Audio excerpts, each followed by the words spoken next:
बतावा एक सुबह से डोमरा ससुर गल हूं बाजार है अब वहीं तक इनकर बाजार है ना भाई बाबू मांगे ली तो क्या करी रे हैं गांव में लड्डू बाकी अरे बाबू अब तो के और खोजती है तू ये रहुआ चुप कर मादर चुप कहां है मेरे सबरे से बता डोमरा भाई अरे तो बाबू इतना गुचात का हुआ तू ही ना बिगड़ रहा है बजाने हमके कि जो केला ले ले आओ लाई एक तो काम भी कर रहा है चले के ऊपर से चाची बातों चुना वेलन अरे लड़के तही बता कि बाजारे गल लेते केला नहीं आवे यह केला रे नहीं तो क्या बाबू तो को खीरा लगो था चुप कर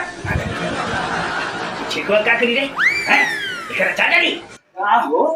का हो गल मगन के बाबू अरे का हर भाई लेके बात ऊपर काम कर चल पारी रुक मत चुप कर मादर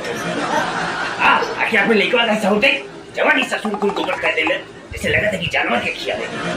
मगन का बाबू अरे ना मन बाहु तू कुछ जाना थोड़ा कि तने सब पहुंचल लइका है तो का हो के भेज दे देला चुप कर मादर ये तुम बस पहुंचे लेका मेरा के लिए मैं बड़ा ममता का सागर बने यही बात अगर सही बात को डांट दे तो दोनों माई बेटन गाय मचा लगेगा अरे बाबू तो इतना काय गुच्छा तू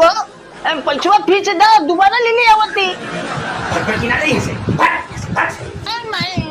फट तो निकाल के बाहर जोड़ ये